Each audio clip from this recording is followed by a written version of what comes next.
Ladies and gentlemen, welcome back once again to Indaba, Africa. This is Chris coming to you live from central Pennsylvania, somewhere in the solar system on Terra, the third planet from the sun. That's right, from our star, just 3 planets away. Not quite as far away as Mars, which has lost its atmosphere and is no longer habitable. For those unaware of the current situation, just bring you up to date. Of course, that news is about 2 billion years old. But anyway, ladies and gentlemen, welcome in tonight to Indaba, Africa on the Chris Wyatt African channel. This is Chris, and it's a pleasure to have everyone here who's joining me.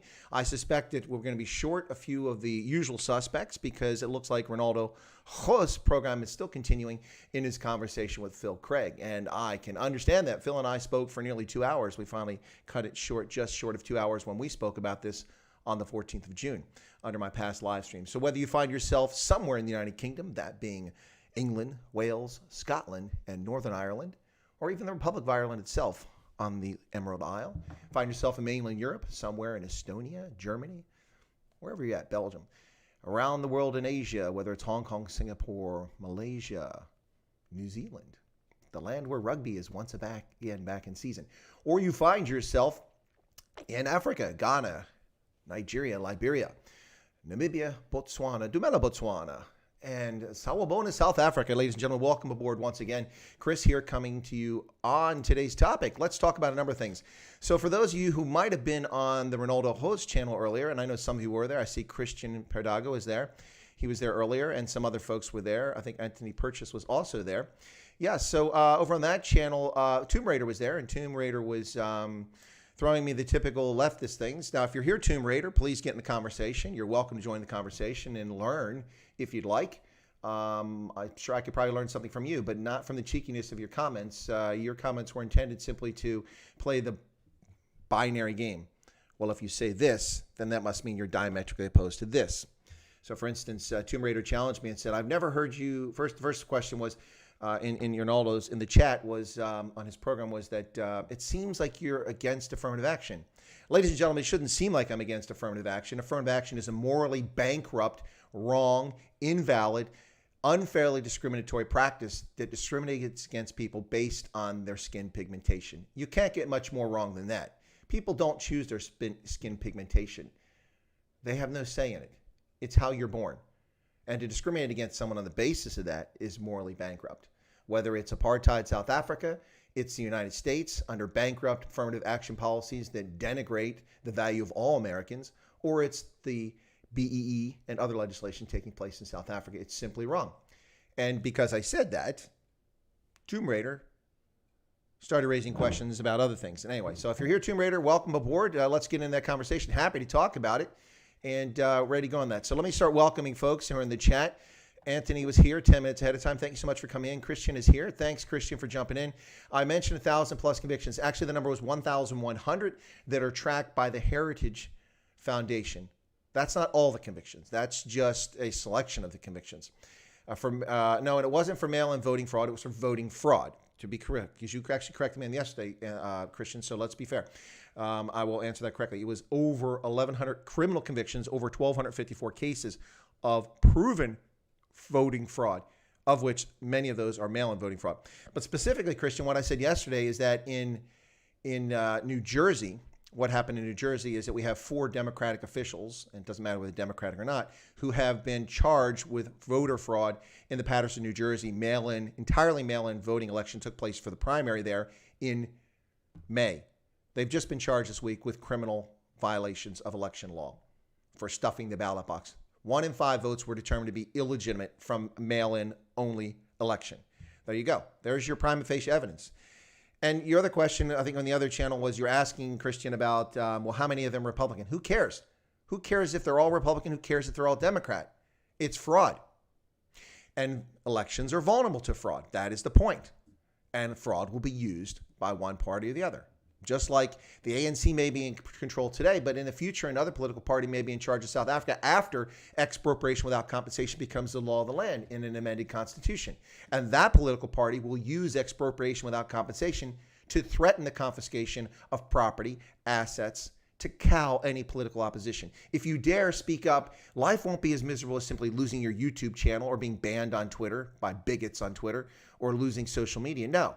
or being doxied or being attacked by leftist pigs like the person who's going after Joe Emilio. No, your life will be also a situation in which the government of the day will use law and lawfully persecute you if you dare have the temerity to say anything about the government. That's what it's about. And for those of you who can't see that obvious future oppression coming, I feel for you. We have plenty of examples. Excellent video I saw on Twitter from a young lady who migrated to America because of the situation of Venezuela, where she watched it unravel and watched the government steal their liberties, disarm citizens, take over and defund and reorganize the police so the police were a tool of oppression instead of law enforcement, arrest people who had anything to say against Chavez and his commie government, and destroy everything with state ownership. Yeah. She fled a failed country, as have millions of people from Eastern Europe and come to the United States to get away from that nonsense. And to see it happen here, it's just disgusting. All right, so comments. Let's catch up. Brian's there. Hey, good to see you in Nuremberg. Sky Greg T. Anthony Purchase. Hendo. Evening. Henrik de Klerk. Good to see you from the Karoo. Excellent. Dagaboy is having a conversation with Christian about trolling. Anthony Ditales and Ons Blood. Yep, that's awesome. Don't tear up, man. It's cool. Good evening to members, subs, and trolls. Excellent. Brett says, how did Patrice Lumumba, that was a good question he asked, get hero status. Patrice Lumumba got hero status because basically, honestly, the reality is that any black African who was at the forefront of independence or stood up and attacked colonizers, in other words, white people, would be venerated as a hero just because of the low morale and the situation in Africa across the continent during colonialism at the end of the colonial era. People were looking for someone to raise up. And so Sekou Touré is remembered fondly despite his abject failure in Guinea. But to be fair, he failed in large measure because he stood up to France and he paid a price for it. But nonetheless, he tried socialism and it was an abject failure. People in Guinea lived in utter poverty for decades because of the failed socialist policies of Sekou Touré. Kwame Nkrumah was hailed as a great man, yet he was a corrupt, venal, vile man. And that doesn't mean he didn't do good things for Ghana. Don't take that the wrong way. He did. He led Ghana as the Black Star Republic to independence in 1957 and was the first president of the country and did some good things. But like many people around the world, whether it's in the West or in Africa, heads get bigger than capacity. And he was eventually deposed by his own people and his own government, his own military, who threw him aside. Sekou Touré threw him a branch. He had a friendship in Pan-Africanism and let him come to Guinea and gave him the title of co-president, which really meant very little. But that's another. So Kwame Nkrumah is remembered and venerated as a hero of African liberation. Some validity to that. Sekou Touré is hailed for someone who stood up to France. And that's legitimate, but he also destroyed his country, as did Kwame Nkrumah. And then Patrice Lumumba is hailed because he had the temerity to in front of the Belgian king, say the truth, which, in diplomatic circles, you don't do that. You don't show someone up intentionally, particularly on the eve of your independence, as you get your independence. But no, he was disrespectful, rude to the Belgian king, taking out 90 years or 60 years of anger, which he wasn't even alive for the 60 years, over a Belgian king who was a young man. Well, look, it wasn't that he was wrong to be upset about what happened in the Belgian Congo and then subsequently the colony of the Congo. He's absolutely right to be upset about it. But saying the things he said, and if you ever listen to that original broadcast in French, it's shocking to see what he said. Now, that doesn't mean he should be treated in a bad light. But what happens after that is that he thinks he's going to be the big man. He thinks he's clever because, I'll be the prime minister. And Kasavubu can be the president, or vice versa. One of us will get to one position. And then what happens, of course, with Lumumba is his ego gets the best of him.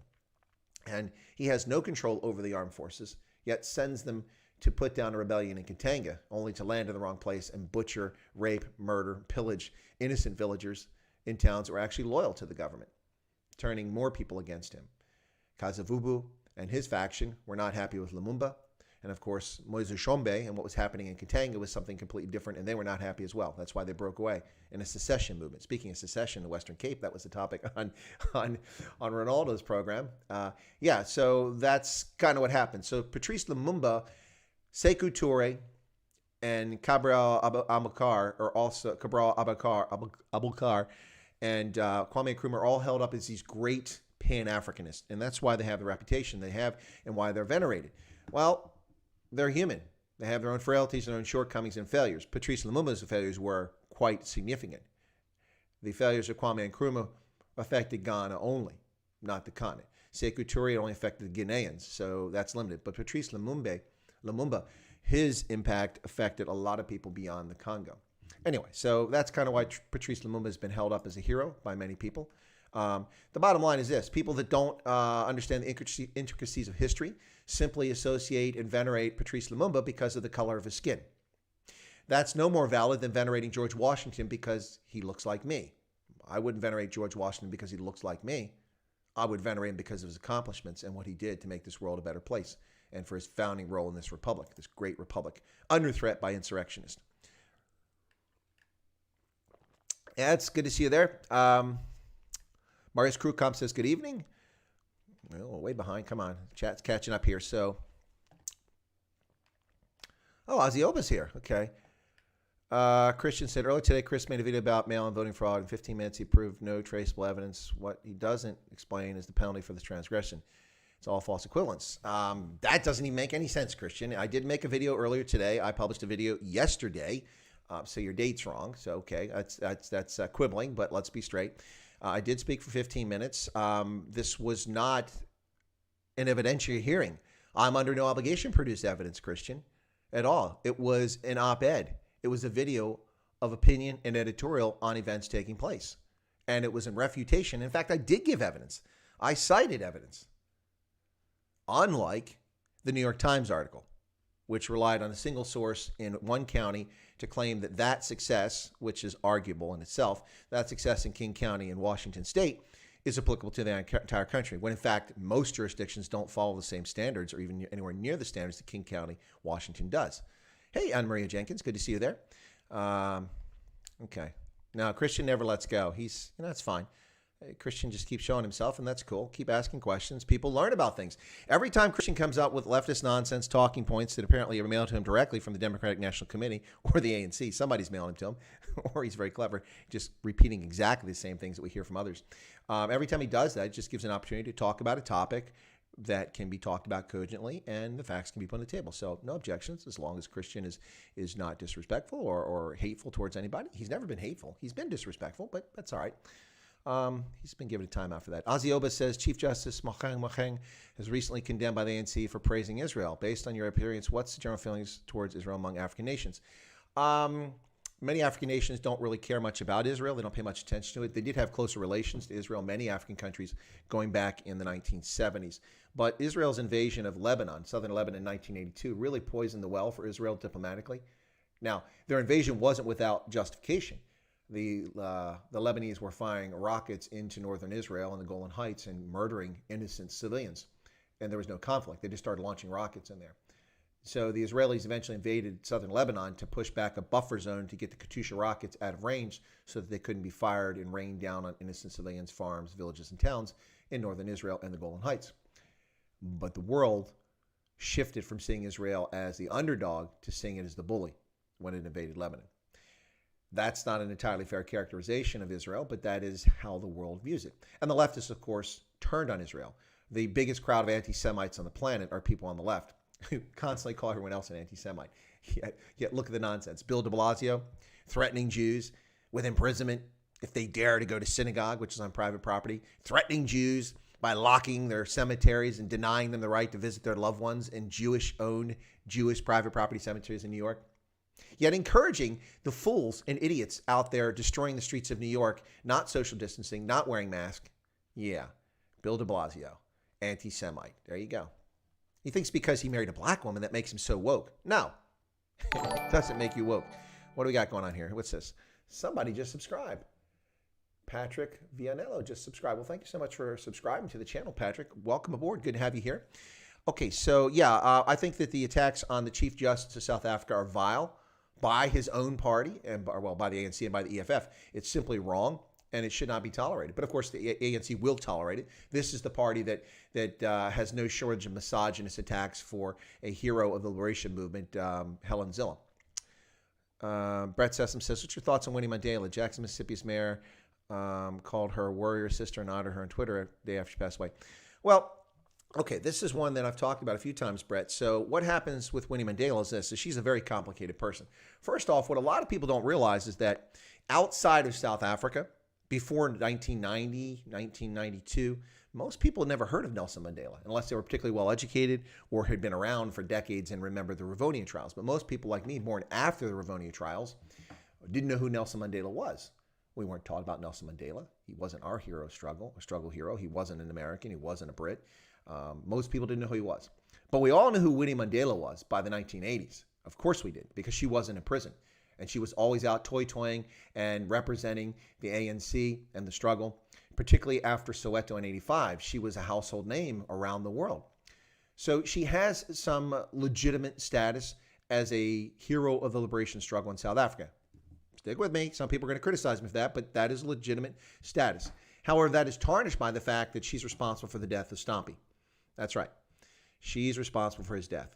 Her thugs and her little football club, which is nothing more than a gang of vandals and murderers, kidnapped him. And because they wrongly assumed or claimed that he was in collusion with the police, they murdered him. She was convicted by the apartheid government for complicity in the kidnapping. So she's a felon. Point number one. Point number two is that under the African National Congress, when she was brought in as a member of parliament for the ANC, despite having been a convicted felon, now one can make the argument, well, it was the apartheid government, so it wasn't legitimate. Well, okay, it was the apartheid government, but her crime was a crime. Whether it was apartheid or it was, heaven from above, she was morally repugnant and wrong and led to this 14-year-old boy's death. But let's set that aside. Let's pretend that never happened, okay? You can't, but let's pretend. She's also convicted of theft of state funds while a sitting member of parliament by stealing from the people of South Africa. Yeah, so she's a convicted felon by the apartheid government. She's a convicted criminal by the ANC government, so she's a complicated person. So when she died, someone on LinkedIn, whom I know and may be a guest on my program very soon, was distraught. And this woman said, I don't understand why people are so upset. There was a video by a white South African who posted, apparently it was on YouTube, and he said, I don't get why people are so upset about this woman. This is overkill. She was an important figure in the liberation struggle, but she was also a criminal. And that's essentially what he said. I'm paraphrasing a little bit. So this was posted on LinkedIn, and so it piqued my curiosity. I went and watched the video. The gentleman was not disrespectful. He was not dishonest. He was not rude. He just stated the facts. And he said he was puzzled why people were, prostrating themselves over the death of Winnie Mandela. And so I wrote back on LinkedIn, and I said, well, I don't know what you're upset about. The gentleman wasn't disrespectful. He wasn't dishonest. He was just saying that, this is a complicated person. And in response, several black South Africans and other black Africans on LinkedIn started calling me all sorts of names. I was called a KKK, colonizer, racist, and false accusations. Everything he writes is racist, and if not a damn thing I've ever written is racist. Never supported anything racist, utter nonsense. But of course, the leftists have the incapacity to think cogently and to reason and to argue their points. And I wasn't even disrespectful to the person I posted. I have a good relationship with that person to this day. She's an amazing professional, and hopefully I'll get her on the channel soon. Anyway, so yeah, this is how they react. So my view on Winnie Mandela, a very complicated person, but a convicted criminal, and she bears the death of Stompie on her conscience, and I hope that she rots in hell for it. When you cause the death of people in that fashion, then you belong in a certain place. So that's my thoughts on Winnie Mandela. But she was the face of the liberation struggle in the 1980s for most people around the world. Slowed free state independence. Okay, Doggy Boy's here. Fonz, Tian, good to see you, Tian. Bite your ankles. But Doggy Boy says, do you think South Africa is now in the transitional period of communist subversion known as crisis phase period? Good question. By the way, folks are here. After this isn't going to be a long session. I always say that. We'll go for like an hour. They're going to cut it off because I need to get some exercise in because I'm coming back on at 6 p.m. Eastern Standard, midnight in South Africa and in Botswana to do a Zoom session. I've upgraded my account to host a Zoom, and I'll have a Zoom, and people can call in. There'll probably be some hiccups. I'll probably get something wrong, maybe hang up on somebody unintentionally. But the details for the Zoom session are located on my channel under the next live stream that comes up at 6 p.m. So we'll be doing that tonight. And I don't know how many people from Southern Africa will be calling in because it's late, but there's a few night owls there. But you're welcome to call in. We can talk about anything. And we'll just go through the Zoom session and see how well it works for me. The reason for that is because on Thursday, I'll be hosting a Zoom session in which I invite people to come in and discuss the issue of land and poverty in South Africa. And for those who don't remember or didn't catch the stream, I set that up for Thursday, and that'll be on Thursday. We'll be talking about land and poverty in South Africa. And I gave you a homework assignment. If you go look up the details for the video, you will see the homework assignment, which is the article that I wrote about land and poverty on LinkedIn. It's easy. It doesn't take a lot of your time. Just want you to be well informed when you come in. If you have experiences as someone who works the land as a farmer, or someone that works in government, or lived in another country where land confiscation has taken place, you're welcome to call in. Anyone's welcome to call in, but especially people who can give some insights from personal experiences or knowledge. So that'll be happening Thursday. So in order to not have a screwed up Zoom session on Thursday, I'm going to do a test session later tonight. So ladies and gentlemen, welcome to the nearly 70 folks who are tuned in right now. I know there's a lot of other streams going on, so my apologies if you feel I'm intruding on other people's time. But the 9:35, 3:35 Eastern Standard Time slot is one I've stuck to for Stray Voltage for a long time. I tried other slots, and other people came in and co-opted them. So rather than not compete with people and divert so everyone can listen to their favorite YouTubers, I've picked this slot.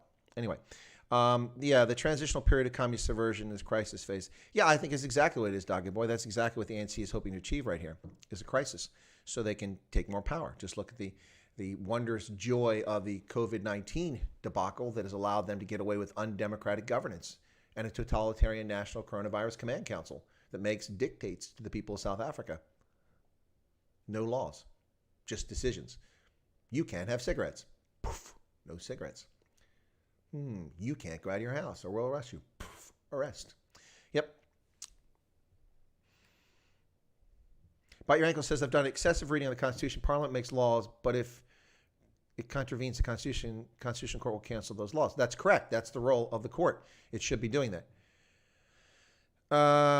Christian says it's because Republicans did that voter fraud. That's why Chris thinks it's okay not to mention it. Christian, I don't know what you're smoking, man, but those illegal cigarettes that you're purchasing from the Zuma clan really probably aren't good for your health. So, and Daga is not good for your health either. So my suggestion is to lay off the smokes or lay off the alcohol, and that way you won't be intoxicated. I didn't say anything about Republicans doing it or not doing it. I said that it doesn't matter whether it's Republicans or Democrats, it's fraud. And that is what matters. So see, this is a leftist trick, ladies and gentlemen. For those who don't know how it works, the leftists will come out and they'll say, but this, but that, but this, but that. And they'll try to compare things, apples and oranges, which are not the same. You want to compare apples? Then you compare a golden apple with a Granny Smith apple. They look very different, but they're both apples. At least they're comparison.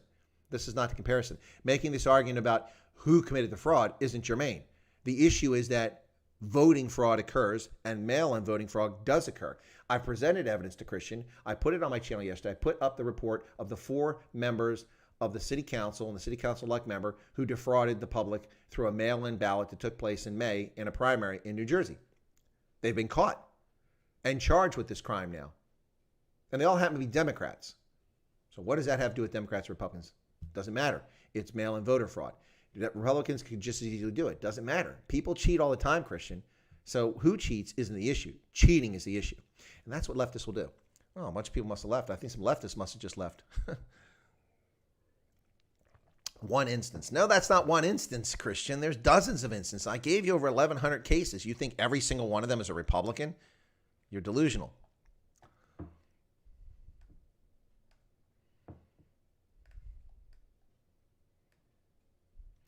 Brett, honestly, do not have a problem with Mayor after being elected and being named after Patrice. The problem I have is that people are following him like a cult leader. Well, yeah, that is problematic. I don't care. Listen, there are statues of Joseph Stalin in New York. I don't care. What do I care? There's statues of Robert E. Lee in Virginia. What do I care? He's a Virginian. I don't care. It's someone's culture. It's someone's history. I'm drunk and you still don't make sense. Of course you're drunk. That's why. It doesn't make sense. People need to start working out or boxing every time they want. Brett says, how many people listen to Lumumba and do not question anything he says or think somebody thinks about African history? Seems to come along Mississippi. I too study African history, Brett. That's why I know about Patrice Lumumba. It's funny because I think I told this story before, but not everybody's here. So when I was a young enlisted soldier in the U.S. Army in the mid-1980s, I was trying to get college level examination credit, or CLEP credit. And that was so that I could avoid taking a class and get semester hours of credit so I'd be further along in my degree. So while going to school at night and on the weekends in Germany as a young soldier, I took these CLEP tests. So people in the motor pool knew I was taking them, and I had spent 1 year at university, and I didn't spend it very, very effectively. I didn't really spend much time in class, but I was in school for a year. Then I went in the Army. So I was taking these classes to advance my degree so I could complete it, and actually was successful. I earned an associate's degree, a 2-year degree, in the time that I was on active duty. So it was awarded to me the month before I got out of the Army. So pretty cool. Ooh, in 1987. Anyway, the CLEP program. So I signed up for English, got 6 semester hours, social sciences 6 hours, history 6 hours, stuff like that. And they had a CLEP test on African American history. So I signed up for it and I took it. And I forget what the score is, so you can't hold me to this, but it was an odd score. Something like the max score was 80. I forget how it was. It wasn't like it was 80 questions, so it was a max score of 80. And I had like a 78. So, of course, in those days, there's no internet. There's no, the mail takes forever. So I had to wait for the mail to come in. It would not be delivered to me, but to the education center on the base. And so I went to the education center after it came in, and I collected my results. And the people in the motor pool knew that I had been at the education center because you have to get permission to leave. You just can't walk away from work. So I came back to the motor pool, and guys in the motor pool. Now, you have to understand that in my unit, 1/3 of the unit was black, and 20% was Hispanic, and the rest were white. So a lot of black guys and I were friends, so I went down there. We just hang out in the clubs and such. And I went to the motor pool, and I was asked the question, so how'd you do, man? How'd you do? I said, no, I did pretty good. I got 3 semester hours. That's all? Well, that's all you can get, 3. This test only gives you 3. You don't get 6. Oh, okay. So what was your score? 78. Oh, that's all. I said, that's out of 80. Man, how do you know so much about African American history? Well, because it's American history. It's not African American history. It's American history. That's why I know so much about it. Yeah, so Brett, I find it fascinating. Most people running around talking about Black Lives Matter and talking about African American history and throwing kente cloth on and professing their fealty to countries that don't exist and a time that has long since passed, know nothing about history. The fact that someone's skin pigmentation is a certain color doesn't make them a subject matter expert on anything. Doesn't make me a subject matter expert on Russia or medieval England, although I do know a lot about both. But the point is that people just make presumptions, and they're stupid. It's dumb. Anyway, but yeah, so there you go. So cool that you study African history. I know you study African history, Brett, because you know a lot about African history. You're asking all these good questions all the time. Christian goes sleeping off. Acid Zill, the NC government's leading economic. You're already there. You're not being led. Christian is not from USA. He's from Durban. Nigel Farage was kept out of winning by mail voting fraud by labor. Yeah, monkey pushing word. I think that's true. That is true. But I have no evidence of it. That's just supposition. So I'm not going to make that claim. Gareth says, sorry, it must have been the pro-abortion group that didn't like me trolling. Okay, Fonz, this is becoming night school for Christian. Fonz says Christian Cossie has his hand up because he can't do his own research. That's funny. All right, that's funny. Oh, Tomb Raider's here. Welcome, Tomb Raider. I'm glad you're here. Anna's still here, yeah. Okay, Tomb Raider's here. I don't want to miss it. We're going to talk about Tomb Raider here. Mara Bonnie, good to see you there. Monkey Pushing Wood. How many died voters we voted for Biden this November? Well, speaking of which, ladies and gentlemen, my stepfather passed away over a decade ago, and he's voted in every election since then. Yeah, that's right. In Morgan County, Ohio, my stepfather has been dead for a decade, and he has voted in every election. Yeah, he voted for Obama in 2008, but he was dead. He voted for Obama in 2012, but he was dead. Now, how do I know this? Because my mother has verified that. She went to vote, and they asked about where he was at because he had voted, and they had a record of him having voted. Yes, no mail-in fraud there, simply someone fraudulent taking and adding votes for people who are not alive. That's not Chicago and the famous dead people vote in Chicago. This is in a conservative part of Ohio, and this fraud takes place. Tomb Raider says Chris defends racist Helen Zilla, so that makes me question if he may be racist. Well, you can question all you want there, Tomb Raider, but you don't know jack about me. Did you go read the article I mentioned? Have you taken a look at it? Did you read the comments I gave you, Tomb Raider? Helen Zilla is not a racist. She doesn't advocate that one ethnic group is better than another, unlike the president of South Africa. She doesn't attack people based on their skin color, not at all. She is misrepresented by opponents because she's in the opposition. If she was in the ANC, she would be a lauded member of the ANC, even under its policies today, which she'd still be lauded. But she's not in the ANC. She's in the opposition. Helen Zille exposed the apartheid police state's murder of Steve Biko at grave peril to herself and her family. And she's done much for South Africans. So calling Helen Zille a racist, you're going to have to give me an actual case of her advocating that one race is better than another. Otherwise, you're just calling her names with no evidence. Anyway, but yeah, Tomb Raider, welcome. Glad you're here. You want to think I'm a racist? Go ahead. You can think all day. That's just going to give you a headache because there's no truth to it. For those uninformed, look up zero cost fallacy. Okay. I saw that Tucker rant about the riots. BLM showed the clip of that older white couple defending their property with guns. Yeah, he looked like kind of a soy boy, the guy defending his property, waving his AR, I think it was an AR-15 around. Yeah, they're actually being charged with a crime. They have a Second Amendment right to keep and bear arms. In that state, they have a right to defend their property. People invaded their property. They didn't shoot at anybody. They didn't menace anybody. They were being menaced. This is how upside down the world is, folks. Brett Sessoms, who deserves the most credit for the liberation of apartheid? I think the ANC played a role, but I think the IFP, FW de Klerk, the UN, and several others. I think that the group that, well, this is going to be controversial with a lot of people watch the stream and others, but I think the people who bear the most credit for the liberation struggle is the Soviet Union. Yeah, that's right. Because without the collapse of the Soviet Union, apartheid likely would have continued. Now, a lot of its more onerous provisions were being eliminated already in the mid-1980s because of the handwriting being on the wall and the the undemocratic government in South Africa, the National Party recognizing that they couldn't continue this system into perpetuity, so they began to dismantle some of this. P.W. Botha met with Nelson Mandela in secret to start discussing the possibility of negotiating an end to this. But I think most of the credit belongs to the Soviet Union, because the collapse of the Soviet Union and the Soviet threat is what made it impossible for the National Party to convince the white population of South Africa that apartheid was necessary because of the red threat, the Ruyikova. The red threat was no longer there. It evaporated.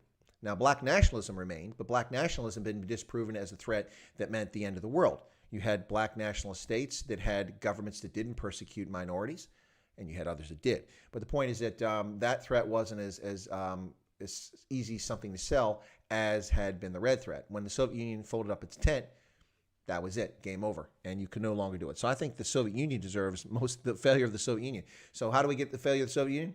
Ronald Reagan. That's how the Soviet Union failed. Well, plus their policies were simply stupid, and they would have led to collapse anyway. But they were precipitated because Ronald Reagan ramped up defense spending, and the Soviets tried to keep up, and they couldn't do it, and they collapsed as a consequence.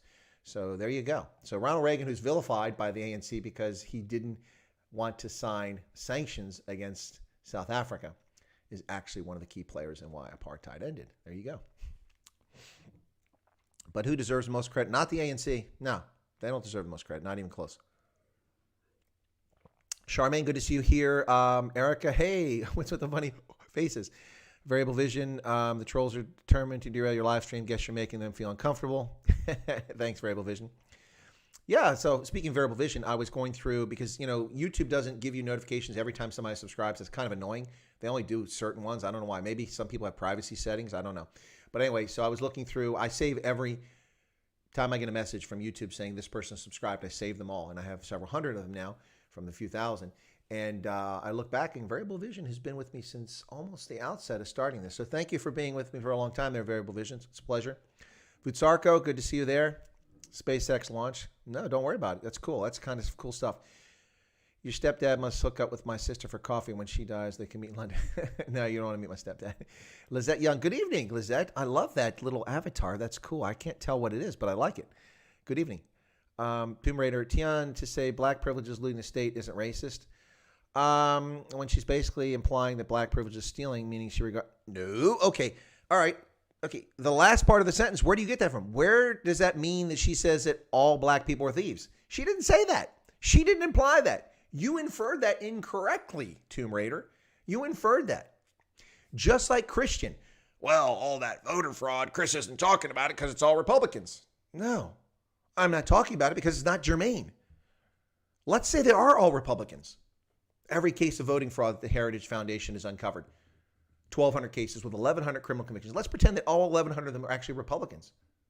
So what? What does that have to do with it? The topic isn't who was defrauding. The topic is fraud. That was the topic. And then Christian challenged me and said, well, you have no evidence of it. Well, I gave you a prima facie evidence of a case in Paterson, New Jersey, from a mail-in voting fraud that took place in May of 2020, which is the topic at hand.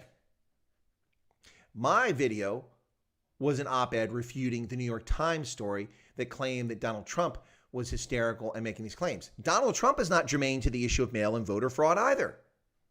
Whatever Donald Trump says, who gives a flip? As a patriotic American who earned my right to vote, and every other patriotic American who has a right to vote, whether they earned it or not, our votes shouldn't be cheapened by criminals trying to undermine the system, whether they're Democrats or Republicans. So Donald Trump isn't germane. The fact that the 4 people that did it in Paterson, New Jersey isn't germane in my mind. The fact that fraud occurs and that the system is vulnerable when you have mail-in ballots. That is the issue. And Christian wants to obfuscate, smoke and mirrors, pay no attention to that man behind the curtain, the great and powerful Oz. No. Same here. Tomb Raider, meaning she regards all black people as thieves. When did Helen Zilla say that? She didn't even imply it. You're making a leap that's not there. Stop leaping like that. You're just going to fall off the cliff. You seem to want to believe that she's a racist, but your example doesn't prove that. Black privilege is something ANC cadre revel in. They absolutely revel in it. People obsessed with Zillow when they have politicians. Yeah, exactly. Yeah, you have politicians. So, of course, Julius Malema goes on an interview and says, we're not calling for the murder of whites. We're not calling for the murder of all whites. Not yet, anyway. Excuse me? Excuse me? And that's not racist? That's not inciting violence? That's not menacing? Of course, it's all those things. But Julius Malema's skin is dark. And so the African National Congress, which finds him a useful stooge, allows him to get away with that. You don't see court case against Julius Malema for that. Only when it's so egregious they cannot help but take Julius Malema to court. But Julius is becoming a useless idiot to the ANC. So we'll see how much longer they tolerate him and his economic fiends and fools. Tomb Raider says she does attack black people. I just said she called state looting black privilege. How does that attack black people? Explain that, Tomb Raider. Whom did she attack specifically? 43 million black South Africans? I see no mention of the Venda people being criminals or the Xhosa people being inclined to be racist, and therefore we have spousal abuse. There's no claim like that by her. What are you talking about, Tomb Raider? Come on, man. Help me out here. I'm trying to understand where you're coming from in this. Doesn't make any sense. She does attack black people. Where? How? Well, then why did she expose Steve Biko's murder at the risk of being banned or imprisoned or her family threatened? Why did she do that? You all seem to forget that.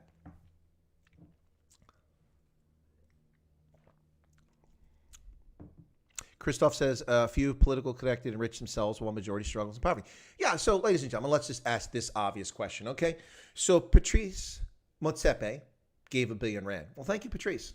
I disagree with how he got some of his wealth, but unlike most of the gifted millionaires and billionaires who are closely tied to the African National Congress, Patrice Motsepe actually has some business acumen and has actually made money, not simply gotten money given to him illegitimately. So he's given money. So thank you for that, for giving to the relief fund. Very considerate of you, paying back. So I don't have the issue with Motsepe, just the way he got some as well. But you have Cyril Ramaphosa, Tokyo Sekwale, and hundreds of other black multimillionaires in South Africa. Which of them have contributed to the relief funds for COVID-19? Please, share this with me. I'm waiting. I see the chat coming through. Not a single one. This is the black privilege that she's talking about. People like this that have ill-gotten gains and then give nothing back to society. So when exactly did Cyril Ramaphosa refuse to accept his salary as president and donate it back to the South African Treasury? Oh, he hasn't? No. Okay, I guess that example is something only Donald Trump can do. Anyway. Full Alex Jones. I don't even know who Alex Jones is. I just know that people don't like him. Same happened in South Africa. Tombs break open and dead voters raise their hands. That's exactly right. Thank you, Tian. She said the ANC steals. It's ANC black privilege. And by the way, the ANC is not monolithic. It's not full of only black people. The ANC is full of other fools that vote for them these days. Plenty of white people vote for the ANC, and they're just as wrong as the blacks and the coloreds and the Indians who vote for them, and the dead people who vote for the ANC, if that fact that's true.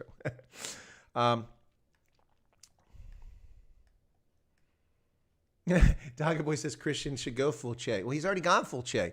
There's another despicable reprobate who has a reputation and is seen as a symbol, and he's just a disgusting, vile, egotistical, murdering, thieving bastard, Che Guevara. That's right. He met his fate in Africa finally. The Africans took care of him. Thank you, Africa, putting him down. Azioba says, what do you think the DA strategy should be if it wishes to come into power with the majority of this decade? All right, well, let's talk about that, Azioba. That's a very good question.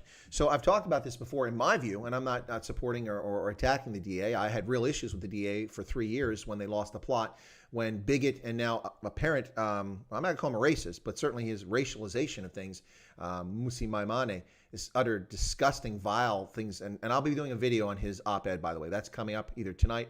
It'll air tomorrow in South Africa, but I have a video coming up talking about his op-ed and the vile things he's been tweeting about and the nonsense, and the man who claims to have lived on the plantation.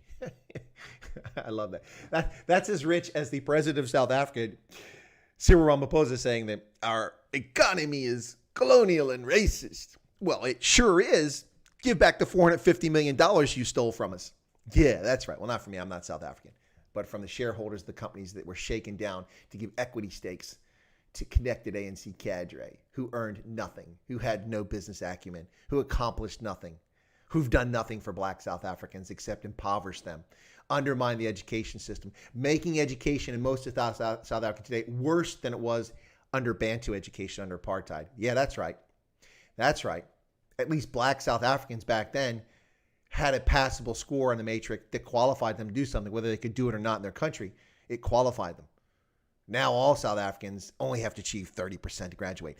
That's all you need to know about this country, ladies and gentlemen. When a country has a national standard of 30% to pass an examination to get out of high school, and that's considered success, well, that's a country full of losers, at least the people that run the country. 30%. That's beyond pathetic. It's beyond embarrassing. And that should be the end of discussion of South Africa. That's the last moment that anybody can take this country even remotely seriously. Now, it's starting to sound like I don't like South Africa. Those of you who know me well know that that's not the case. I'm just trying to make a point here. But the DA strategy. Okay, so this is what the DA needs to focus on. And the Freedom Front Plus, COPE, Inkatha Freedom Party, the UDM, they all need to focus on this. Their job, number one, should be to remove the African National Congress from elected office, starting at the municipal level in 2021, assuming the ANC doesn't subvert the democratic process and stop the election from taking place, which apparently they're trying to do in cahoots with the economic fiends and fools. If the election 2021 does take place, there should be people on the ground right now in rural villages in KZN, in the Eastern Cape, in the Northern Cape, in Northwest, in Limpopo, in Mpumalanga, Gauteng, in townships, Alexandria, Kashleta, all the townships around the country, on the farms, in the cities, all of these places. There should be political party members out now preaching, doing what Big Daddy Liberty's doing, telling people about the truth about the failures of communism, socialism, and how it's shackling South Africans, and how the system is corrupt, and it needs a new party in power. All of these opposition parties should be out doing that. Lizette Young has just become a member at the recruit team member level. Thank you so much, Lizette, for becoming a member of Chris White Africa. That takes us up, I think, to 55. And I'll talk about that before I go off the air. I want to thank you again so much, Lizette. Appreciate you joining. Very kind of you. Very excited. It's just 2 weeks to today, I think it is, or tomorrow that we've had memberships on the channel, and we're up to 55. Thank you so much. Really cool. But these opposition parties should be out doing a ground game now. And it doesn't stop when the election happens. You continue to interact with the polity. And that's how you gain the trust and the confidence of the people to vote for you and to get them to vote, period. You got about 8 million South Africans that don't bother to vote. Let's get them voting. That's job one. In 2021, with the current situation the way it is at this very moment in South Africa, with 11 million people who smoke hot full of the ANC and its governance and its capricious leadership and its totalitarian dictates from the National Coronavirus Command Council, there's 11 million people right there. Many of those people didn't vote for the DA, COPE, and Inkatha. They voted for ANC, or they didn't vote at all. Well, that's a large constituency of people that all you have to do is bring home the message about how they've been denied the right to smoke, even though they're addicted to a nicotine. That's going to get you votes right there. You need to focus on that. So the DA in 2021 easily, and I don't, Christian's going to go, oh, you're only talking about smokers. No, I'm talking about the entire country. I just gave you an example. The DA easily should and can win Cape Town outright. Nelson Mandela Bay, which they got 45% in 2016, they screwed the pooch. They should have had a majority there. They can easily win the majority in 2021. Johannesburg, where they nearly won the majority. No, not really. It's a little less than that. And Pretoria. All four of those major metropolitan areas should fall to the DA with an outright majority. The DA should not gloat that they're now in power as a majority because they don't control all the funding that the cities get. That's controlled by the national government. So they're going to be constrained because the government's going to intentionally deny funding that's necessary, as we've seen in the Western Cape with Cape Town. Nonetheless, they will now be in charge. Their councillors who are making decisions without the need for coalition government can go out and about in the city, interact with people, and deliver services in an efficient manner. That's job one, once you're in power. They should also look to other opposition parties to become allies. If, for instance, you win in Nelson Mandela Bay with 52% of the vote and you're the Democratic Alliance, which is easily achievable, there's no reason that you cannot bring in the Freedom Front Plus with its 2% and UDM with its 3% and add them as coalition partner. But the difference will be, unlike the marriage of sin, the marriage made in hell that took place in Nelson Mandela Bay before, and in Johannesburg and in Tshwane, where you had to ally with the economic fiends and fools because you needed them to get a majority. Now you will have an outright majority. If a coalition member comes to you and wants to do something corrupt or criminal, you can tell them, "Sek, futsek. You don't have to be in this coalition. We don't need you to rule this town." That's the key. And then from 21 to 23, you show what happens when the ANC doesn't run all these areas. You actually control them. The ability of the DA in Tshwane and in Joburg and in Nelson Mandela Bay was greatly constrained by the fact that they had fragile coalitions, and then they had treasonous members of their own government, Herman Mashaba and his little silly game, leaving and resigning as mayor of Johannesburg. Anyway, so that's what you do. And then you bring coalition partners in. Christoph says to Tomb Raider, the majority of black people are not privileged in SA. Last time I checked, yeah, she's not. Yeah, how can black people who live in shanty towns in Northwest be privileged? That's not black privilege. $450 million in the pockets of Cyril Ramaphosa, $700 billion in the pockets of Toki Sexwale. That's black privilege. They didn't earn that. Marabani says the Broderbund actually started negotiations years before they got the MP to join in. Well, the Broderbund wasn't a legal organization. They shouldn't have been part of the conversation, and therein is part of the problem. Charmaine Junk says, I have a serious question. All those Sightlanders in SA talk about the man as the head of the house, but what about our single women with children to protect?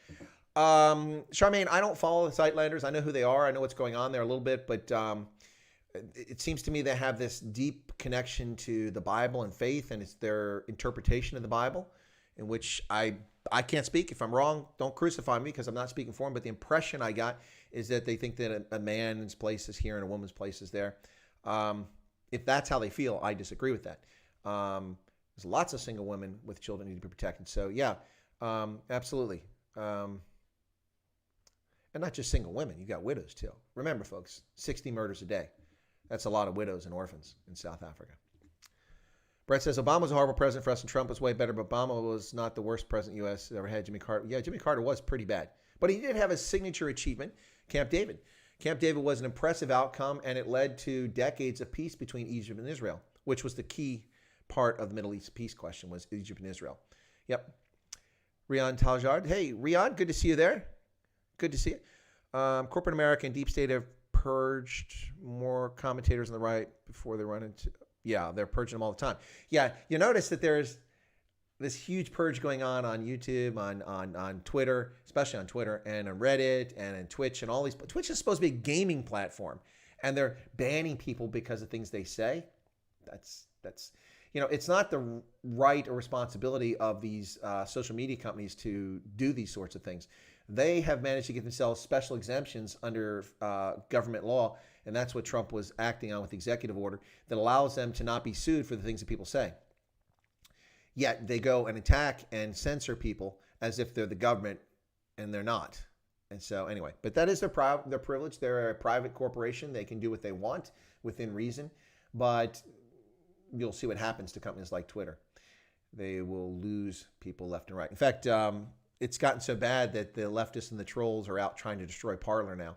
Parler is being attacked on a minute-by-minute basis by millions of bots and by trolls who are trying to post pornography and other vile things on Parler.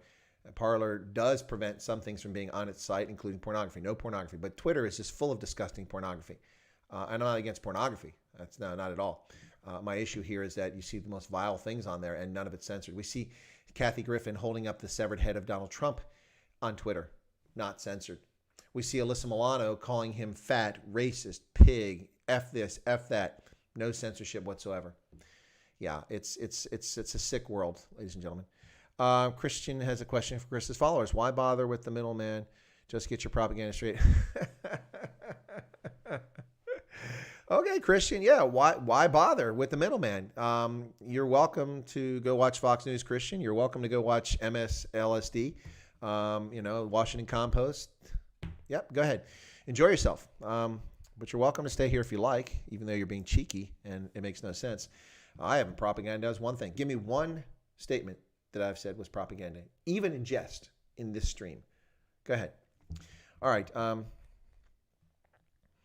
Tomb Raider. Helen said black privilege is state looting. And what's that? Hang on. Tomb Raider's got something to say here. Why can't I read this? Come on. 413. I need to see the toggle timestamps. There we go. There we go. That's way back. 413. He said this. That was a little bit ago. So let me get that.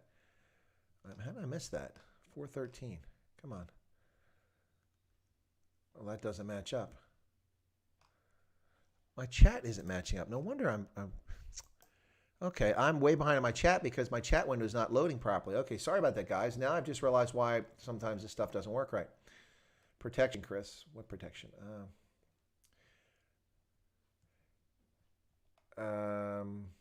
That's okay. Tomb Raider. Maybe I missed it. You told Brett you just quoted a racist tweet. If you're talking about the one I talked about earlier, that wasn't racist. Tomb Raider, Chris. What did you read her tweet about black privilege? Yes.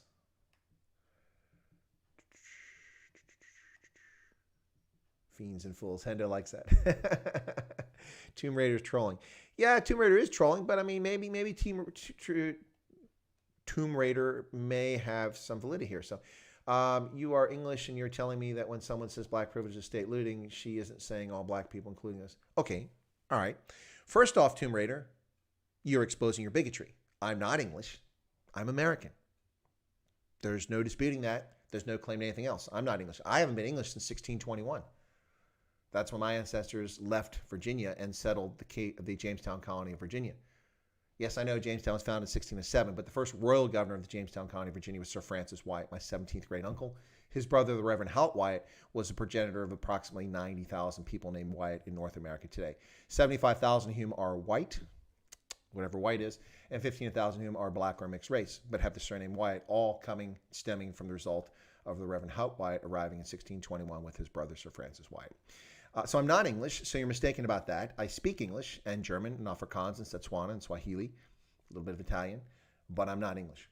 And I'm telling you that when someone says black privilege is state looting, she isn't saying all black people, including those in the ANC, are thieves. No, of course she's saying people in the ANC are thieves. That's the point. And not all people in the ANC, but she's saying people in the ANC and looting. That's exactly what she's saying. But that has nothing to do with black people in South Africa. So I don't really care for the term black privilege because I think it's stupid, but she's using it in a sarcastic fashion to make a point about the nonsense about white privilege. Both are horse crap. They're non-existent. It's utter nonsense. If you defer to me because I'm white, well, that's your decision. No one made you do that. I didn't make you do that. Why you would do that, I don't know. Don't get it at all.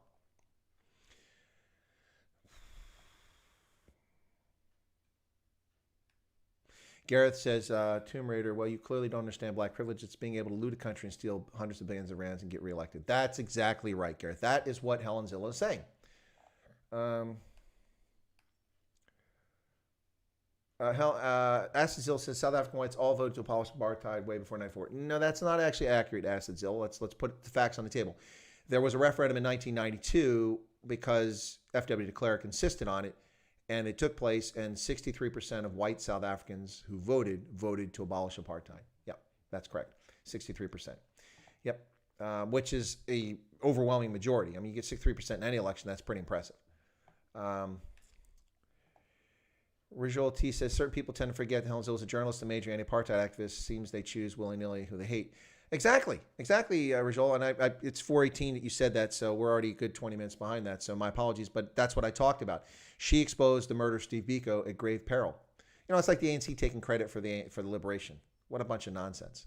They played a role, but from 1963, when they were eviscerated and the head of MK was cut off with the Ravonia trial, the ANC was a non-factor in South Africa. Nobody paid attention to them. It wasn't until they went to Vietnam in 1979 and learned little nasty communist tricks from Soviet advisors and from the Vietnamese Communist Party on how to conduct the People's War, and then they took on black nationalists in South Africa, in particular the Inkatha Freedom Party, starting a civil war in Natal.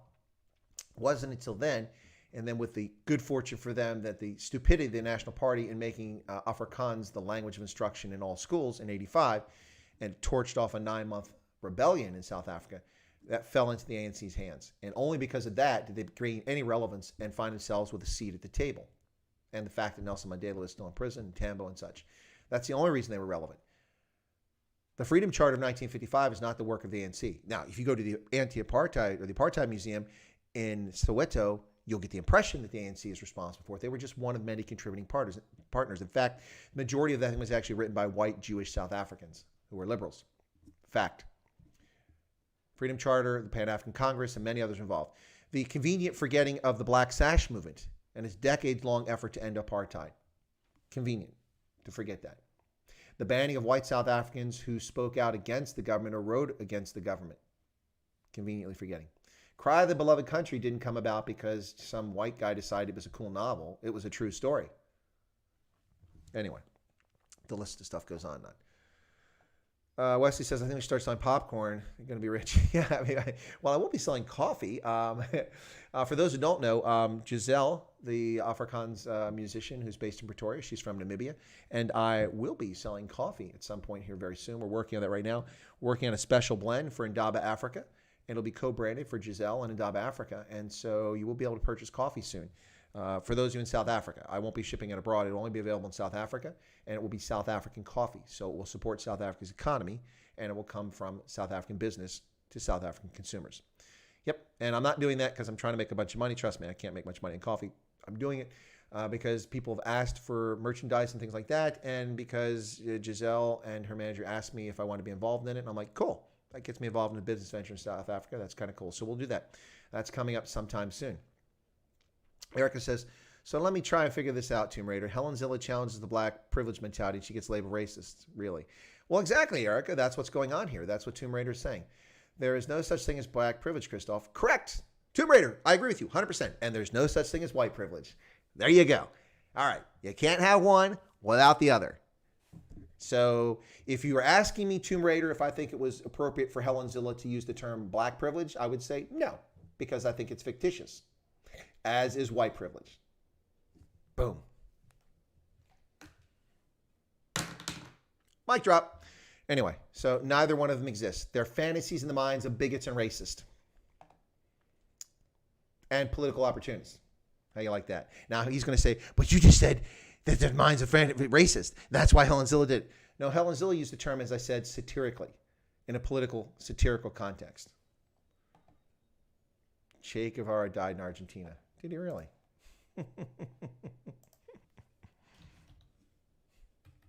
Did he really? Che Guevara's death. Yes, he died in, excuse me, in Bolivia. You're right. I stand corrected. I misspoke. He was booted out of Africa by Africans. Yeah, correct. Thank you so much for that. I do like to be factually correct. So thanks for that. Who said that? Was Marabani. Thank you, Marabani. Appreciate it. Thank you. You are correct. He died in Bolivia, not in Argentina, but he didn't die in Africa. That was your point. Donation is a type of fund to get smoke screen to aid the ANC. Okay. Che was actually executed. Yeah, Bolivia. Yeah, there. Dietrich just got it correct. Yeah, there's. Okay, so I'm catching up now from about 20 minutes ago. Tomb Raider. Explain how we were so bad when Gukarinda happened in Zimbabwe, Rwanda, Mfakani. Yeah. Tomb Raider says, how is it black privilege in the ANC anyway? So white privilege is apartheid government? Is that what you guys are saying? Well, that's a good question, Tomb Raider. But like I said, I don't agree with either one of those. Yes, Bolivia. Everybody's correcting this situation now. Bolivia, that's where Che died. Yeah, I misspoke. What I meant to say is he was booted out of Africa because he came and stuck his nose in African affairs, and they said, Zek, we don't want you here. He was an interloper who stuck his nose in everything. And he was a womanizer. He was vile. He was venal. And he met his end.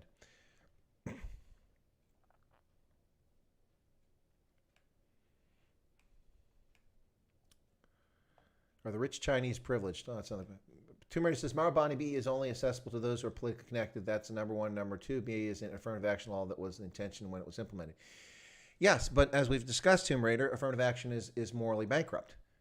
To give someone advantage based on the skin color, here's how you solve this. Just like the housing subsidy program that was supposed to be created in 1994 by the ANC government. You don't give grants to the wrong people. You don't give advantage to the wrong people. If you make programs available to people based on need, then it's legitimate. You'll find that the overwhelming majority of people who are poor in South Africa are black because they represent the largest percentage of the population, 80%. So it stands to reason. Now, in addition to that, historical inequities and wrongs from the past contribute to the number of people who are black who live in poverty. But the reality is that there are whites who live in abject poverty, live in squatter camps, and they're just as entitled to assistance from the government as anyone else is, and Indians. Not so many Indians, but Indians and colors, lots of colors. So picking advantage based on skin appearance is morally bankrupt. Letting someone attend the University of Michigan Law School because they're black is ludicrous, giving them special advantages. And we have it in our system here. As a veteran, I don't because I'm a colonel, but if I was a lower ranked soldier, I would get preference points as a veteran for employment with the federal government. That's not right. But then I haven't applied for employment with the federal government. It's not right. That's not fair. Why should I get advantage because I served? I don't agree with that. Should get hired by being the best person available for the job. That's how it works. That's how you get good governance. That's how you get good government and good services and good businesses. Not by hiring people because they happen to study this or study that, or their skin looks like this, or their faith is this, or this is who they are, or that's your buddy. That's just wrong. Hire the best people who have the most talent and you get the best results. That's how you do it. Doc Berger says, that's why I put my kids into school with a pass rate at least 60%. It's all critical thinking. But we need equal education. All that means is global standards. Tomb Raider, what does your question have to do with Helen Zilla? Okay. You guys are picking on Tomb Raider because he's jumping in. Trump has been informed that the Russians have bounties on American soldiers. He hasn't done anything about it. Well, Christian, if you're paying attention to events, that report was of questionable validity, and it really doesn't matter. You don't know what Trump was told. You weren't there, nor was I. But see, there's a difference, Christian. I have been there. I was inside the wire. I did write for the President of the United States intelligence products. I know the process, and I know the political actions that are involved in it within the intelligence community from different agencies. And I know how it works. So I would argue that I probably have a better view on this than you do. But neither one of us were there. Neither one of us know what Trump was told. We're hearing third hand from a vile person who violated federal law and should be subject to sanction for his conduct in revealing potentially classified information with failing to disclose his manuscript and wait for it to be reviewed by classification authorities and declassification authorities. So, yeah, and by a press that's bent on distorting the truth. So I don't care what Trump was told. I don't care if the Russians claim to have a bounty. Why would the Russians put a bounty on American soldiers? Are we that effective in Afghanistan? Are you serious? 20 years later, we're still there? If anything, let the Americans waste their treasure and blood in Afghanistan. That's what Russia would probably want. They don't care. We're not changing that government into a democracy. We're not bringing prosperity to the Afghan people. The various ethnicities that are there. It isn't like there's just one group. There's lots of them. So why would Russia care? Why would Russia put a bounty on American soldiers? It strains credibility. You have to ask why. People do things for a reason. They don't just go, well, today I'm going to put a bounty on all South African, taxi drivers because they're pissing me off. People don't just do that. Not sane people. And Putin is very much the same person. So it strains credibility. Why would he do that? This is yet another fantasy cooked up by the left with no basis, no verifiable information. They get a warrant to spy on Carter Page because he works in Russia. And he works for the Trump campaign briefly. But guess what? He was working for the Central Intelligence Agency. Yeah, for the government. That's right. Yeah, the government spied on him, arguing that he was a spy, when he was working right there for the Central Intelligence Agency, being debriefed by the Central Intelligence Agency. The stupidity, the gullibility of people is astounding. Absolutely astounding. Right. Told you I got the family to like Giselle. Well, thank you, Wesley. I appreciate that. She's amazing. She's really cool. Really talented musician. Hopefully she can get a lot of recognition and people will be coming to her concerts when we get around to it. Looks like Ronaldo's coming around to secession. Is he still on the air, Robert? The questions that Ronaldo was asking, I wasn't the least bit convinced that he thought it was a legitimate discussion. I'm not attacking Ronaldo. I'm just saying that maybe he was just playing devil's advocate, but I didn't get the impression at all that he thought that Phil Craig had a reasonable argument. So please explain what you mean he's coming around. Christoph says, true rhetoric because maybe you didn't understand the tweet or tweets. I would agree. My new name is an elephant, pink or green. Depends on which drink you've had. Okay. Guys, you're falling or trying to split people in racial lines. Yeah, stop with the racial nonsense. Okay, let's just talk about this. Can we be honest here for a second? Can we be frank? Because in New York, I'm frank. In Chicago, I'm earnest. Famous line from a movie. Anyway. But seriously, there are incredibly wealthy black South Africans who owe their entire wealth to their connections to the African National Congress, not to their business acumen, not their accomplishments in society, not to their business success, but because they were connected to the ANC. And so they were handed equity stakes in companies that were shaken down and taken from like Old Mutual, Anglo American, and a whole host of large companies in South Africa. That wealth was given to black South Africans predominantly, not exclusively. There are white South Africans in the ANC who also profited from this vile, morally bankrupt practice. But they got their turn to eat out of the gate. And that is how the ANC pushed aside people who were challengers within the party politically and let the people who wanted to aspire to politics be in the party and focus on it. You'll notice that Cyril Ramaphosa did not go into politics in 1994, did he? It wasn't until years later, after he had sat comfortably on his fortune and his ego had to be stroked, that he became involved in politics directly. So let's be honest about that. And let's also be honest about the fact that the African National Congress, while it got off to a reasonably good start in increasing the tax base, bringing people into paying taxes, consistently collecting that, which all fell apart when Zuma came in, and it also went for reconciliation in a big way early on, with various successes and failures, and also promised to build homes and electrification. Those things did happen. But let's also be honest about the fact that the government of the day creates racially discriminatory policies with the bankrupt argument that it's okay to discriminate against people who weren't alive during apartheid simply because they happen to be born with pink skin or brown skin. That's okay. The government doesn't seem to think that that's morally repugnant. So if you're a young colored child living in a township or a young white child living in a squatter camp, you are discriminated against. And I know you're going to say, no, everyone in the country is black except for white people under BE. Yes and no, that's not true. That is the theory, but that's not the practice. But let's just go with the white and black. So you're a young Zulu kid, you grow up in a rural countryside, you have no money. You use a pit latrine in school. That's terrible. But you're a white kid living in a squatter camp on the fringes of Pretoria and you have nothing.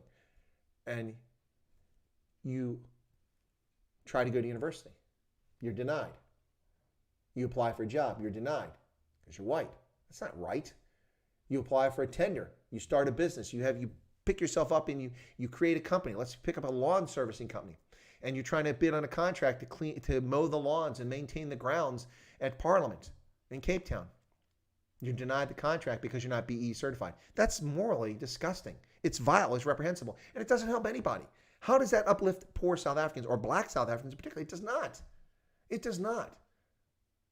And to think that it does is just broken logic. 2/3 of the employees, on average, of all minority-owned businesses, whether they're white, Indian, or colored, businesses owned by minorities in South Africa, 2/3 of the employees are black South Africans.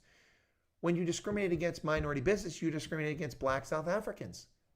Minority-owned businesses buy their supplies from black South Africans, among others.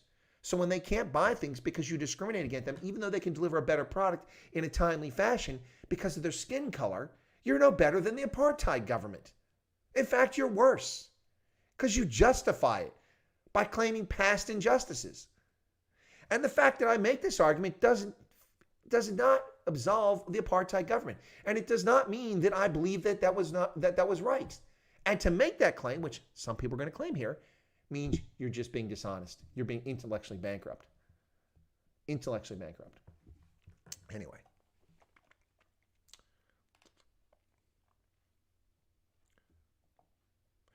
Whoa, Christian, if I agree voting is the right, why do Republicans make it difficult or impossible? Well, okay, Christian, that's a lie. That's fiction. That's propaganda. How do Republicans make it difficult or impossible to vote? Actually, Christian, it was predominantly Democrats in this country who made it difficult to vote under Jim Crow laws, primarily in the South. It was Democrats, by and large, over 90% in almost all cases, who were the ones who implemented in their legislatures literacy test, poll taxes. It was the Democrats who founded the Ku Klux Klan and terrorized black South Africans and whites who tried to stand up for black Americans, and those who tried to stand up for black Americans, the KKK. Democrats, overwhelmingly. Democrats who put racist laws in place to prevent minorities from voting and exercising rights. And we saw the regression after the Civil War when the Union Army was in the southern states, ensuring that the 13th, 14th, and 15th Amendment were in force by occupying the southern states, the states that had been in rebellion. While the Union Army remained in the South, record numbers of blacks were elected to Congress, far more than there are today. State legislatures were full of black Americans in South Carolina, in Louisiana, in Tennessee, in Kentucky, in Alabama, Mississippi, across the board. We had record numbers of black congressmen in Washington from those states. Why? Because blacks could vote. But when the Union Army was withdrawn, the Democrats, as they've proven time and again, with their bigotry and racism, took away the votes by denying people the right. That's factual. That's history. Evidentiary documents to prove it. Voting records to show it. Can't dispute it. So what are you talking about Republicans make it difficult? Are you talking about the red herring about requiring identification to vote? That's bullshit. It's bullshit. Not bullshit you should have identification. You absolutely should have identification. No, it makes it difficult to vote. It is so easy to register to vote in this country. It's disgustingly simple. So simple in every locality, in every state. It's too easy to register to vote. That's part of the problem, and that's why there's fraud. Marabani says the DA can win so much more if they had a comprehensive dispensation to sell. Huh? Being ANC light just makes... I don't think they're ANC light anymore, Marabani. They were from 2016 or 2017 to 2019, and that's when they lost the plot. I don't think that they're ANC light anymore. Tian, disagree, Chris. Think DA is going to take a hiding everywhere due to infighting and them screwing up municipalities for the past 5 years. They were in coalition, but they... Okay, Tian. Okay. That's a fair point. I don't know if that's true. Marabani says the DA also needs ACDP. Yeah, no, that's fine. But they don't need them to win an outright majority in the places I talked about. Now, the DA doesn't have a prayer of winning Durban or Bloemfontein. Yeah, I know. It's Mahang is whatever the name is now. But it doesn't have a prayer of winning either one of those municipalities. But it can put a dent in the ANC, and so can opposition parties. So they should try. DA will lose the colored vote in Western Cape. Yeah, Hendo, I've been hearing this for 15 years, and they haven't yet. So people can talk about the Western Cape. Why does the DA win the Western Cape? Because it's white? No, only 17% of the people who live in the Western Cape are actually white, whatever the hell white is. 17%. Colors make up 50% of the population. That's 67% right there. Look at the numbers. Now, black South Africans do vote for the DA, but not in large numbers in any of the provinces, except for Gauteng these days. But in the Western Cape, they do get some. So they don't get all colored votes, but overwhelmingly the colored vote, if such a thing exists, in the Western Cape votes for the DA. Will they lose? That's an interesting story. This was the argument that the DA would lose because Patricia DeLille, saga. No, the DA lost the national election because of their flirting with Patricia DeLille, who is a malcontent, and every time that she's unhappy, she takes her toys and breaks away and forms a new party, and then denigrates the party she came from. She's done it there every time you turn around. So yeah, that's Patricia DeLille. Now, I'm not speaking ill of her. I'm just talking about facts. That's what she does. Okay. Tomb Raider. What is there to fail to understand about someone saying black privilege is state looting? Guptas aren't black. Neither are Chinese people. She never said be privilege is state looting. So your issue, Tomb Raider, is the fact that she sarcastically used the term black privilege because of the nonsense that people use white privilege. That's your issue. And so if she just said privilege or BE privilege, you'd have been okay with it. Is that the issue? If you think that Helen Zilla's racist over that tweet, then you don't know much about Helen Zilla.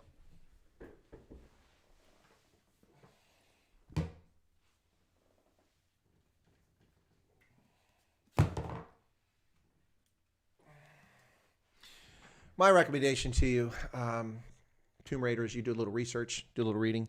You could start with this, Not Without a Fight. This is an autobiography. This is in her own words. So if you want to call her a racist, quote something from this book. These are her words. Thought out words, edited words, reviewed words. So she's responsible for what's in here and the context for it. So if you find something in here that you think is racist, then we can talk about it. Beyond that, there's plenty of other biographies written about her and other sources out there, but that's a good start. And so, yeah, check that out. I think that would be a good start there for Helen Zilla, rather than just, get upset because she had one tweet there. Anyway, so Tian says, Tomb Raider, if Helen said black privilege is stealing, then let's judge her own. That cannot find. Yeah, well, there was a tweet, and it was about that, but it's being distorted. My new name, at least Chris has extensive knowledge of South African affairs, which will make him U.S. expert soon if things continue as they are. He'll just have to replace South Africa with USA. Anyway, so Gareth says, my bad, carry on. Oh, okay. ANC has removed more schools since 1994 than created, and they actually complain. Well, speaking of 1,600 schools were looted, ladies and gentlemen, during the first phases of the Wuhan coronavirus COVID-19 lockdown in South Africa. 1,600 plus schools were damaged, vandalized, or destroyed. Where was security at? Why were these schools abandoned and not protected by the government? What the hell is going on? Just because there's a lockdown doesn't mean you don't provide security. Looted schools. So now you can't use most of these schools because they don't exist or they're in too poor a state to go back to school.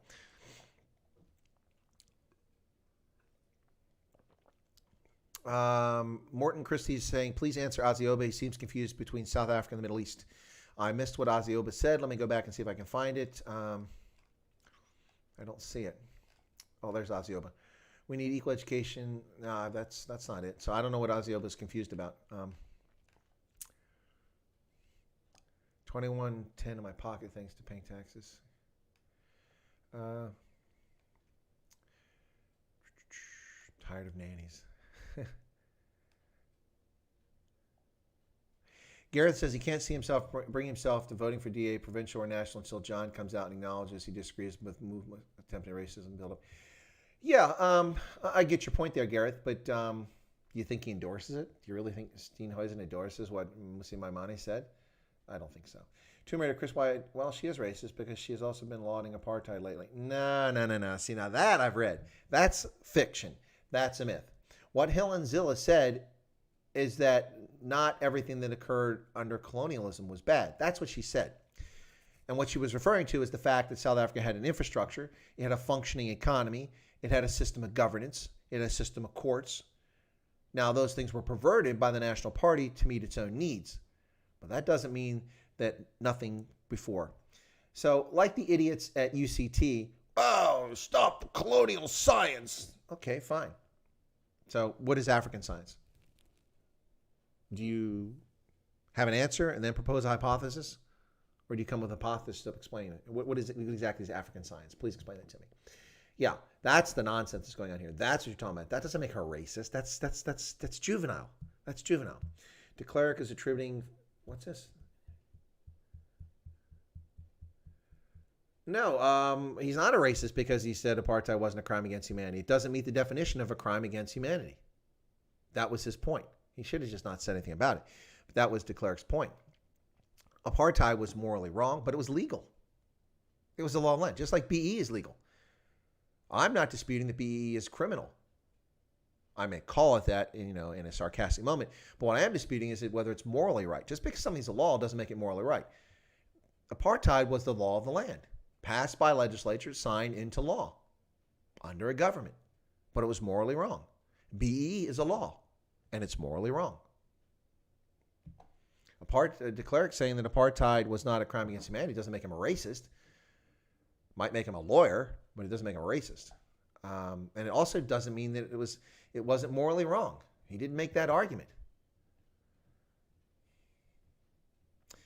Who's attributing ending apartheid to de Klerk? I was asked earlier in this stream who I thought was most responsible. I think Brett Sessions asked me that question. And I answered the Soviet Union, not F.W. de Klerk. That was my answer. Burn down the schools. Yep. Okay. Daga Boy asked a very interesting pointed question. Why is apartheid a crime against humanity and not communism? Okay. Dietrich says South Africa has no government, just criminal opportunists without any thought for its own people. Guilt by association. Not sure why Christian's saying that, but yeah, that's interesting. Amazing me that people want to destroy history, but also dig up what they want to pick arguments. Yeah, without the history of humanity. Exactly. So, ladies and gentlemen, if we tear down all the statues, we remove all the books, as we're told to do. By the way, for those who don't know this, apparently in America, unless I remove all of these books, unless my entire 4,000 plus books that reside in my basement, unless I take them out, I guess, and burn them or shred them, and replace all of them with books exclusively from African-American authors, I'm a racist, apparently. Yeah, that's the logic that's being put out there today, is unless your entire book collection in a country that's only 13% black, and most of those people are not black, they're mixed race, but they call themselves black, and that's fine. If they want to identify as a lampshade, that's their privilege and their prerogative. It's their business. But 13% of the country is black, yet the rest of us are supposed to clear our bookshelves and have only black authors. Like Toni Morrison, whose books are boring, pedantic, and not in the least bit interesting. I tried to read her. I have Toni Morrison in my house. Waste of time. So I have to burn Thucydides, Faulkner, Shakespeare, Chaucer. Please. What about the Icelandic sagas? I can't have those because they happen to have light skin, the folks that wrote it. Please. What nonsense. Do I get to keep the authors who are black Africans like Chinua Achebe? Do I get to keep that in my collection? Because they're not black Americans. They're not Toni Morrison, the exalted one. No, this is utter nonsense. This is garbage by people who are not particularly well educated and can't think critically. Or they're just dishonest liars. That's the truth. Two Murray says the minority was oppressed in the USA and the majority was oppressed by minority in South Africa. Yeah, what you respond to something Ron said. So Ron said, Affirmative Action USA is used for a minority. Yeah. And in both cases, in the United States and in South Africa, it's wrong. It's morally repugnant and it's wrong. Not fair, just simply wrong. Christoph Havagan says, did the left say what statues they replaced? No, they're not replacing any statues. They're just trying to wipe out history. Oh, I'll keep my books, Notorious G. My books aren't going anywhere. My books by white authors, by black authors, by Indian authors. Yes, I have books by Indian authors. That's right. Yeah. Tomb Raider Daga, maybe because communism didn't kill as many people as apartheid. Oh my God. Are you freaking high, Tomb Raider? I was about to close the stream and thank you for joining us, but okay, that cannot pass. Tomb Raider says, Daga, maybe because communism didn't kill as many people as apartheid. Okay, we can just start with the Soviet Union itself. In the 1930s, in the collectivization phase, when they turned people who had 2 chickens and a cow a kulak, or a wealthy peasant. 20 million people murdered by Stalin and Soviet totalitarianism in the 1930s alone. The reason that the Finns were able to defeat the Red Army in 1939 when they invaded in the Winter War wasn't because the Finns were so amazing, which they were, but they would have been steamrolled over if they had competent leaders. But 85% of the flag officers and colonels and above were murdered by Stalin. Hundreds of thousands of people around the country. Are you serious? Where do you get this nonsense? How many people were killed by the apartheid government? A few thousands. One is too many, but a few thousands. Hundreds of millions of people were killed.